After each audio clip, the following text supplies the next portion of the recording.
The next trick I'm going to be showing you is called the elevator, and this is an important trick to learn because it gets you into the realm of putting a string inside the gap of the yo-yo.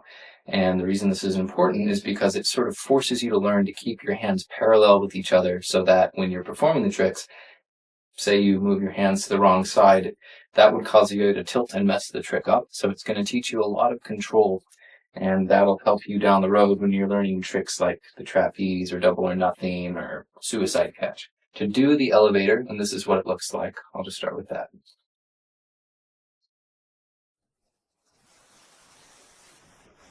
You have to throw a strong sleeper, get the yo-yo all the way down to the end of the string, and you want it to be able to spin for a good amount of time because once you put that extra string into the gap, it adds a whole lot more friction and it slows it down even faster than it did before with the other picture tricks I was showing you. I'm going to start with this being dead and do my best to do it with it dead because the thing's going to want to spin.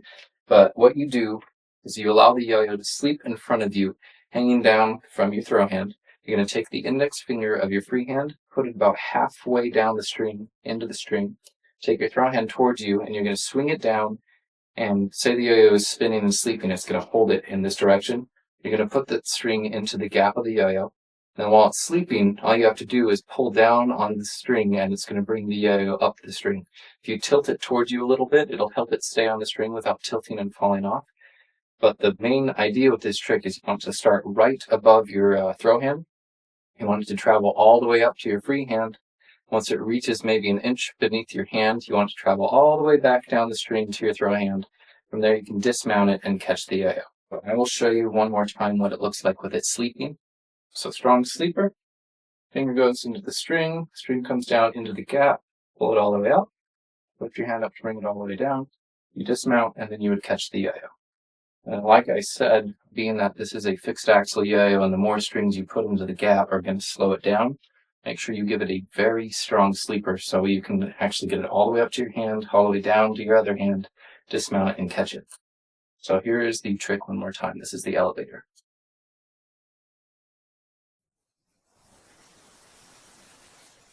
I hope you enjoyed the trick. Take your time learning it. It might give you a little bit of trouble. Like I've said before, if you are bringing your hands apart from each other and you tilt at any point, it's going to take those two strings in the gap and push the yo-yo off of its axis, which is going to mess up the trick. So keep your hands as straight as possible, pull as smoothly as possible. If you jolt at all and you're using a fixed axle yo-yo, it's going to come back and smack one of your hands. So be careful with it, take your time learning it, and I hope you enjoy it. That was the elevator.